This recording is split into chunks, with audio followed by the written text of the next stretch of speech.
Okay, it takes a minute for it to actually go live. So there might be even, this might even be recorded as me like having an awkward intro. Okay. It takes a minute Oh, for and it there we go. actually. And it does. Okay. So what's up, Hire Club? I'm Diantha, Hire Club's Director of Coaching. And with me tonight is Executive Coach Robert Hislop. And I wrote this down so I don't mess it up. Robert is a certified career development strategist with a background in sales, marketing, business development, recruiting, and brand management. And he has over 20 years of experience working for multinational companies in Canada and the Caribbean. Is it Caribbean or Caribbean? It doesn't matter. Caribbean. Anyway, tonight we're going to be talking about how to stay open to opportunities and take action even when they scare you, and how to stay resilient even in the face of challenges and hardships. So, Robert, tell me, why is this topic important to you? Why does this matter? Wow, Diana. That was a great introduction. Thank you. Why does this topic matter? Well, it's near and dear to my heart personally because I had an opportunity some time ago during the course of my career to go off to uncharted territories and waters.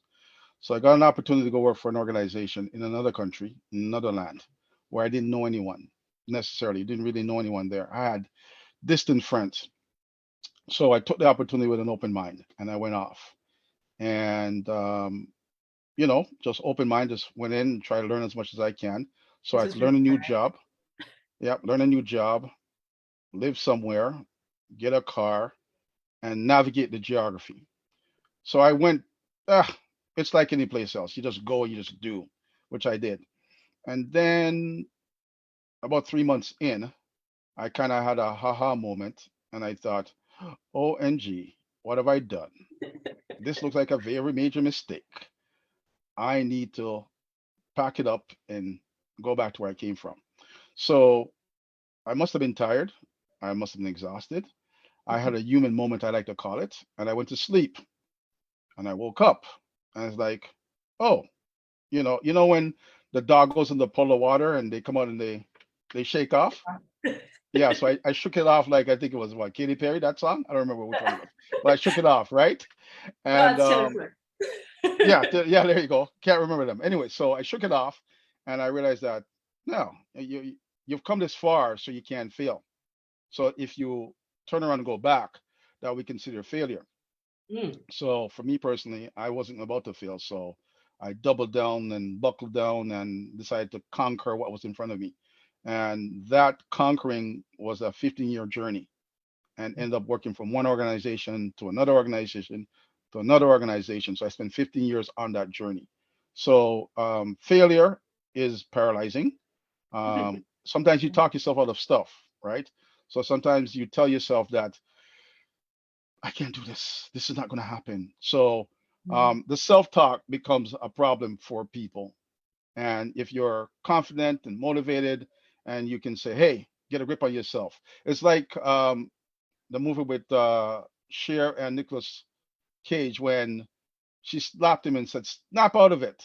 Whoever's seen I that don't know movie that. will remember that one critical line. So it was like I had that moment where my invisible hand slapped me and said, "Snap out of it," and I decided to move on with the journey and continue.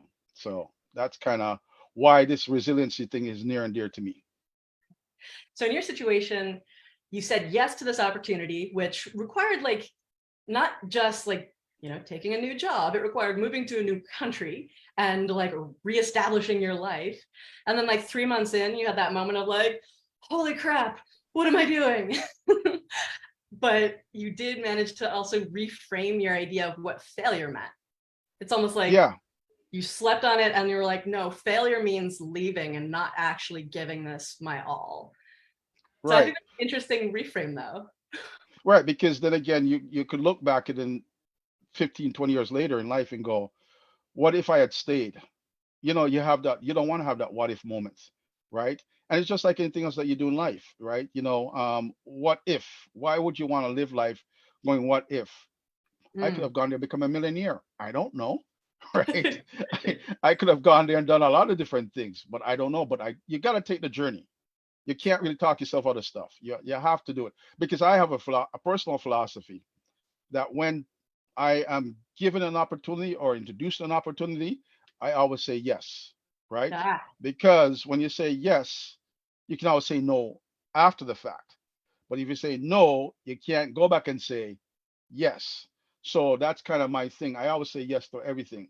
As an aside, somebody approached me yesterday on something which I wasn't expecting, right? And they spoke to me about it, and I said, yeah, sure, I'm willing to hear this out and kind of see where it's gonna go. As opposed to saying, no, no, no, no, no, I can't. I no, I'm not interested. So I said yes, and I'm gonna explore what is that they would like to do. So mm, always say yes, right? And then you move from there. yeah. It's hard to do though, especially when it's something big and unknown and you're not quite sure if you can do it. I mean, I've been there myself. Like plenty of people, like they get into this mindset of like, if I try and fail, that's going to be worse, right?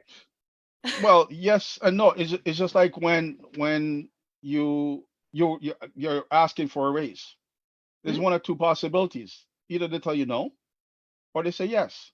But if you don't ask, you don't get. And that's another thing that I kind of one of my little things that I say and I use in my coaching practice. If you don't ask, you don't get. Yeah. So it begins with the mindset and begins how you think. So back to the journey when I shook it off, um, my mindset was changed because I was, I guess, utterly exhausted and thinking that I can't manage this. And I went to sleep and woke up with a different mindset. So I Mm. had a change of heart, a change of mind, and I moved forward with it. So the mindset helps, staying positive, saying yes all the time. But you can't say no, no, no, no. You never get anywhere. And the biggest part of it all, you gotta take a risk. You Mm. have to take a risk. Jump into the water. Again, either you sink or you swim, right? So you don't jump in the water to sink. You jump in the water to swim. And you never know where you'll find yourself. Sure.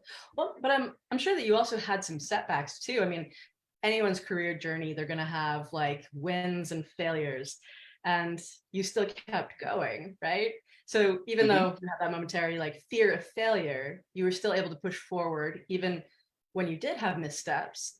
So what kinds of things do you tell your clients when it comes to those experiences? Because there is this like cultural fear of failure. It's like a giant F word in our culture, right? Failure is something to be shameful and like avoided at all costs. You know, it's not an option, which is a stupid saying.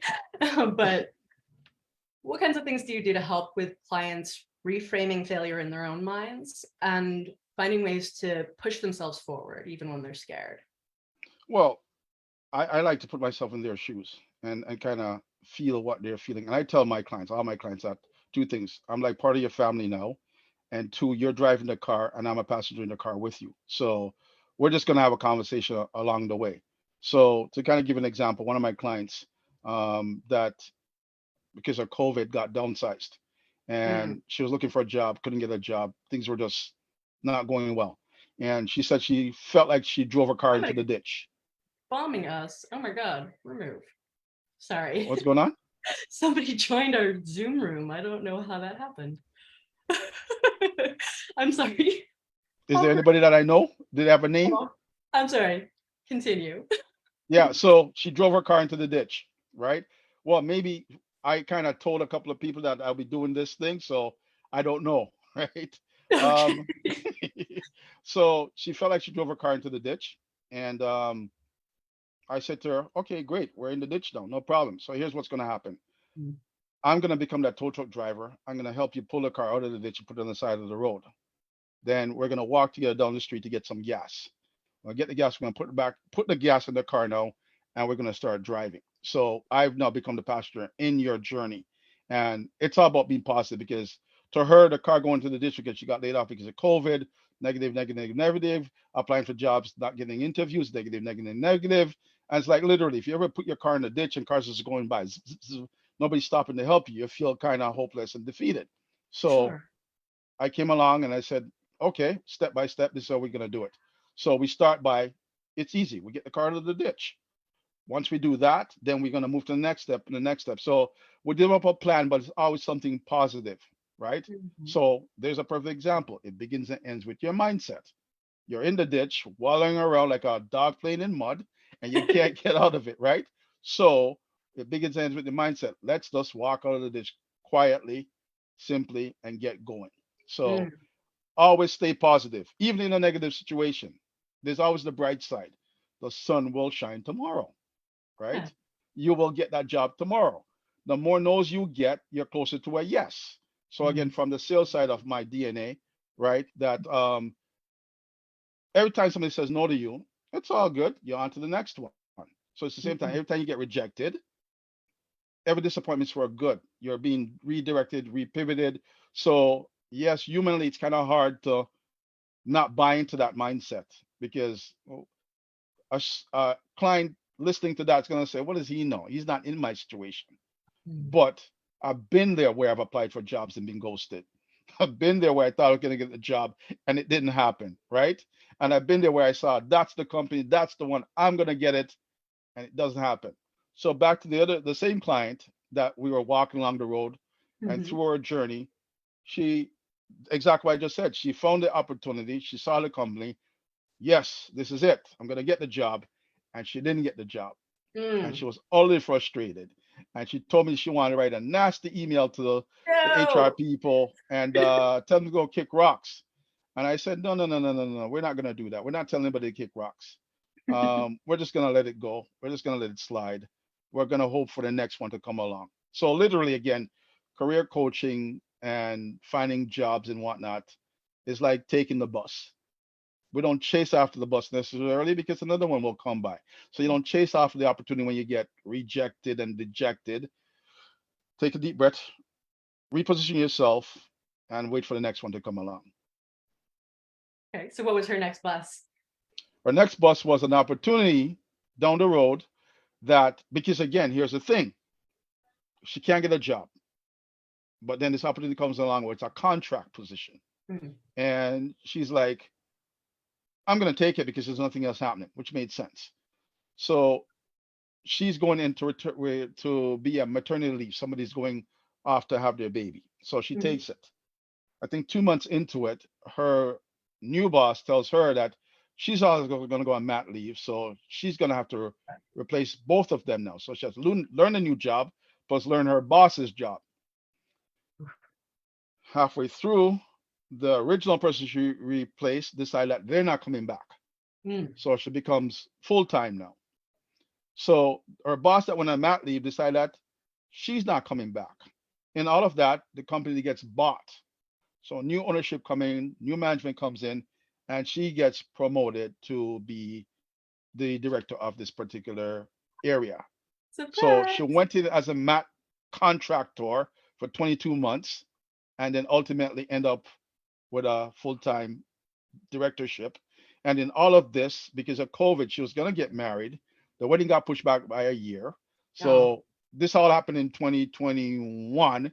So she got married after starting the job, and all things went well. that's crazy.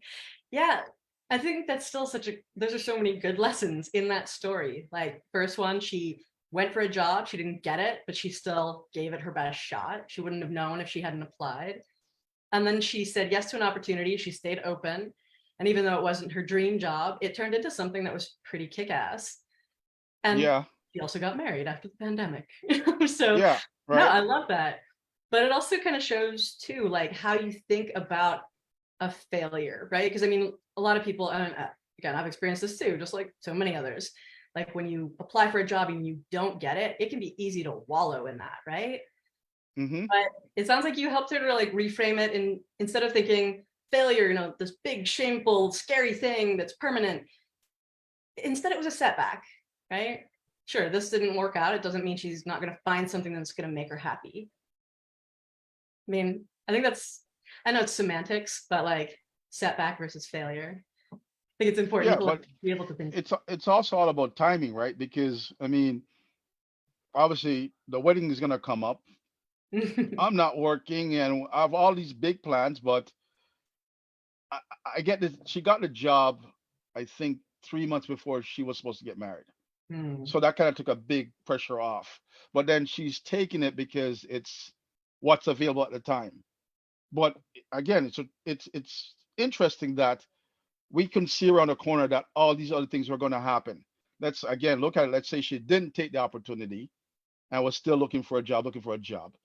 She would have missed out on where she is now because she took the chance, took the leap, said, "What the heck? The only bad thing could come out of it, I become permanent." But Mhm. she wouldn't have known that, and she did become permanent. As supposed to be on a 22-month contract, right? So it's about the mindset. Just keep on pushing forward. Be positive, right?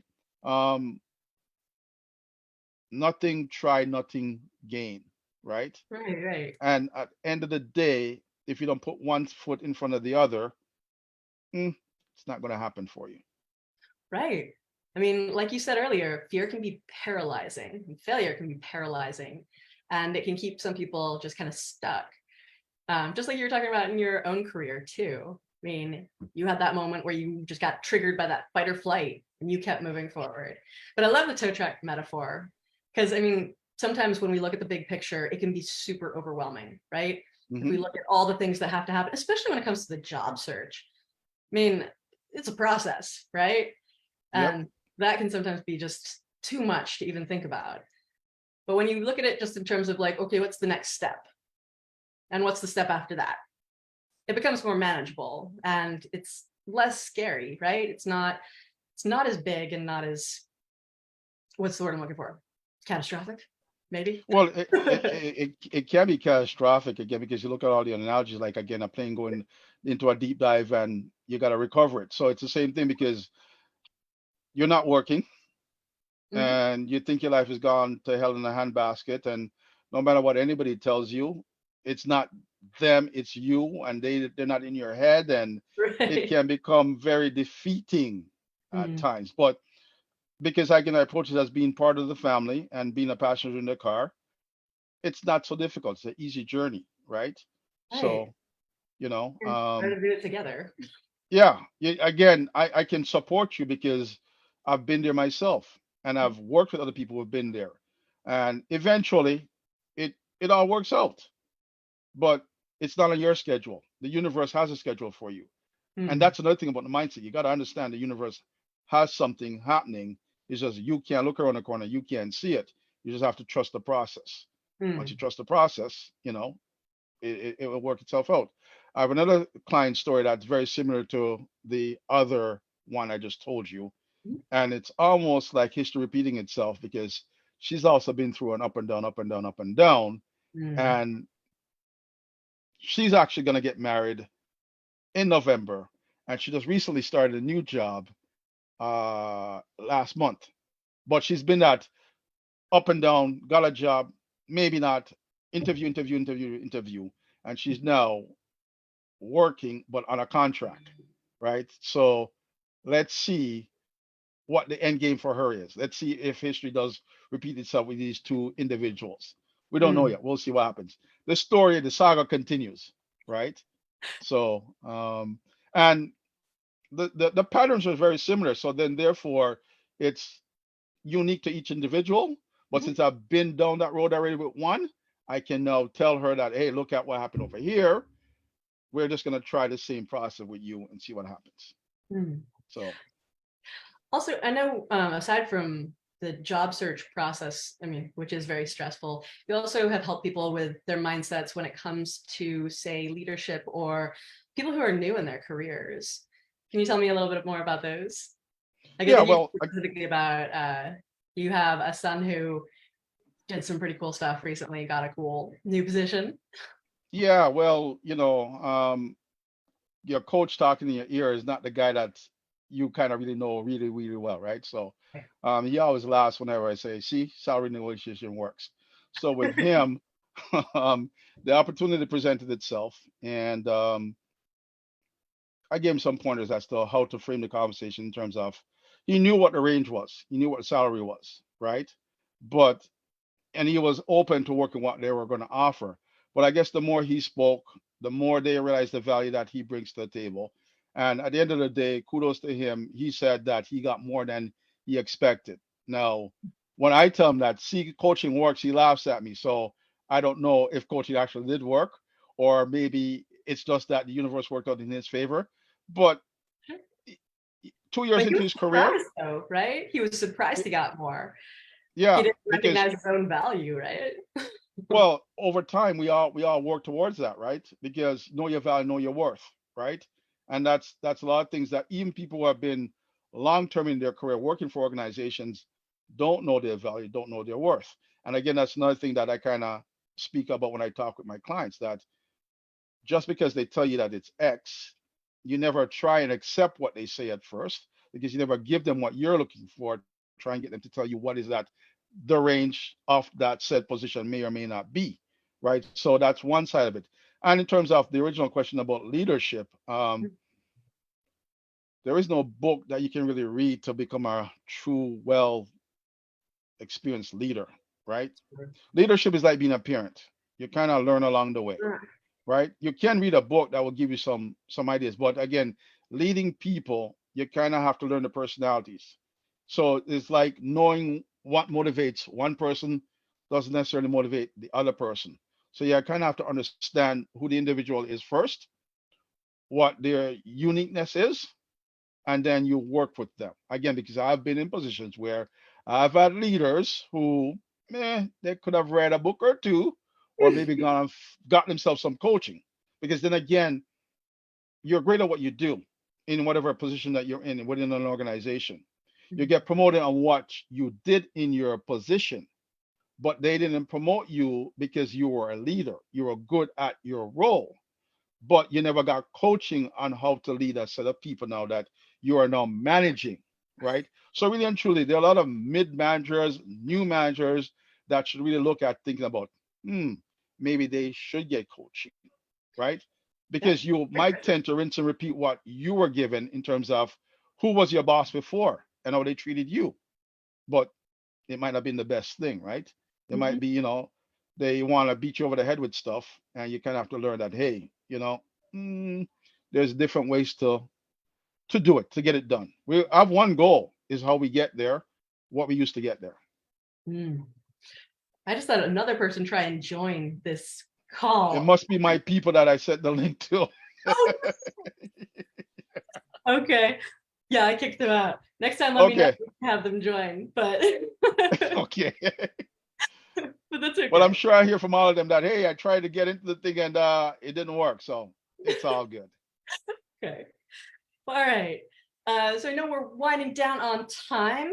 What other kinds of tips might you have for people who are feeling kind of stuck, kind of dealing with this fear of failure, or looking to stay resilient when they're facing new challenges? Because I know when it comes to like new leaders, I mean, that's terrifying. Making that transition from individual contributor to a new leader is often, I think, something like 80% more of companies just don't offer leadership training. So, what are some additional tips aside from sleeping on it, right? That might help with some people shifting their mindsets a little bit, taking that first step. Well, they have to separate themselves from what they used to do to what they are now, right? I mean, I had a boss at one time in my career who was in the trenches with us. Then he became our leader, but he kind of forgot that he was no longer in the trenches. He was now leading the group. And he would like literally compete with the sales team for deals. He would be like, oh, I made a significant sale today. No, no, no. You're not making sales anymore. You're leading the group now. So hand it Mm, off to somebody else. So you kind of have to understand you're in a new position and you kind of have to learn to delegate. You can't control it, right? You kind of have to learn how to share it. You have to kind of get into the heads of the people that you're now managing. What mm, makes them go, right? You're gonna always have somebody on a team that is a superstar. You manage a superstar differently than you manage the other guy, because mm, a superstar has that innate ability and that charisma to do what does. So you need to understand who you're working with, how they do their thing, and try and enhance that. So it's again to your point, yeah, you literally gotta sleep on it. You gotta think about it like, okay, Joe does that, Jimmy does that, Susie's over here. They're all unique individuals. So let's figure them out and then bring their collective strengths to the team, right? mm, Um, some people are talkers, some people are introverted, right? And some people just go get stuff done. So you're just gonna have to understand how you manage, why you manage, and when you manage. Because again, if you look at superstar athletes or even superstar CEOs, they usually have coaches, and the regular guy doesn't realize that coaching is affordable to them. But a superstar athlete, LeBron James, Wayne Gretzky, Michael Jordan, you can't tell them how to play the game. They already know how to play the game.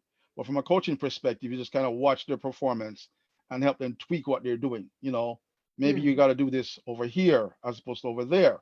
So you kind of have to watch the performance first, and then kind of mold it all together. So it's almost like a conducting an orchestra, right? Because you sure. have the wind section over here, you have the horn section over there, and these people are playing different instruments, but you as a conductor have to get them all to play together by Mm, reading the music, and you do your thing as a conductor, right? You emphasize over here when you need that, and you do this over there when you need this. So it's just a matter of how you manage. So hopefully, my analogies kind of help people understand that leadership comes in many different shapes, sizes, and forms, but it's about the players that are on the respective teams that you're working with, right? sure. So, and sometimes you just need to actually ask the people that you're managing how they like to be managed. You're not Ah, necessarily going to follow obvious it. question, right? What's that? It's such an obvious question, yet so many people don't ask it. Right. Because then if you go to somebody that you're managing saying, well, how do you want to be managed? And say, well, I want to be left alone. Okay, great. I understand that, but I'm not going to leave you alone. I'm just going to give you a space to operate within you know, that framework. So you learn by asking, right? If you don't ask, you don't get. So it's not a cookie cutter thing where you can take one way and apply it to everybody because it's Sure. not going to work, right? Collectively as a team, you got to understand what your team's about and what the common goal is, the vision, the mission, the end game, and you play together. Okay. So hopefully that helps. No, I mean, it sounds like first step is really just backing up and asking, like, okay, what is my role? What am I doing? And that piece can be applied in a lot of different scenarios for people, right? Of like asking, how can I take that first step forward? And what does it mean to be effective in doing what I'm doing? Um, Right. but yeah, I mean, leadership identity is challenging, which is Yeah. we have a whole other discussion about that and the different levels, but we won't get into that tonight. Okay. So anything else you want to add? Any other words of wisdom for our audience? Not really. I think I've said a lot in beginnings and ends with your mindset, right? Okay. Um, just put one foot in front of the other and don't be afraid to fail, really, because you learn from failing. All right, here's another one for you. You can't Okay. get lost going anywhere, right? If you get lost, you're not really lost. You just learned a new space. So Mm. let's say you're going to go visit a friend in another state, another country. You get the directions and you're following the directions, but you're not getting where you think you're supposed to be getting. And you're freaking out because you think you're lost, right? But are you really lost? No, you just learned a new place because you may invariably go back to that place again and you recognize, oh, I was here before. Mm. But in your head, because of the anxiety, you've told yourself, like, oh my God, I'm lost. I gotta ask for directions. No, you just learned something new and somewhere new. And as you know, I had my challenges with my technology before we came on tonight, right? And obviously, I pivoted from one machine to the next, right? Right. So, should it happen again? Course corrected. Yeah, should it happen again, I'll know how to manage it. Yeah. And just in the nick of time, I was able to do it. So you learn something new. You can't get lost going anywhere, at least in my estimation. It's funny you say that. I have a terrible sense of direction, like unbelievably terrible. And I used to get lost all the time pre GPS. But yeah, and I used to experience the same thing of like kind of a panic of like, oh, I'm lost. But after so many times of getting lost, because it would happen all the time, I ended up just learning how to enjoy, like, oh, hey, I haven't been here before, I don't think. And then figuring it out by talking to people. And usually that helped, which Right. is And you'll, actually another good point. If people are feeling kind of afraid of taking chances or feeling kind of paralyzed by fear, it's always easier if you don't go it alone.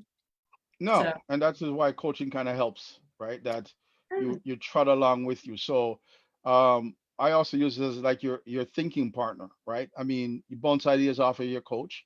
You're gonna have crazy ideas, and you kind of Yeah. need that independent person who's gonna tell you that they're not crazy, but here's another way of looking at it, Hmm. right? As opposed to, no, that's crazy. Don't do that. Throw that out. No, it's, yeah, that sounds good. Let's tweak that. Let's figure out how best we can use what you've come up with to your benefit, right?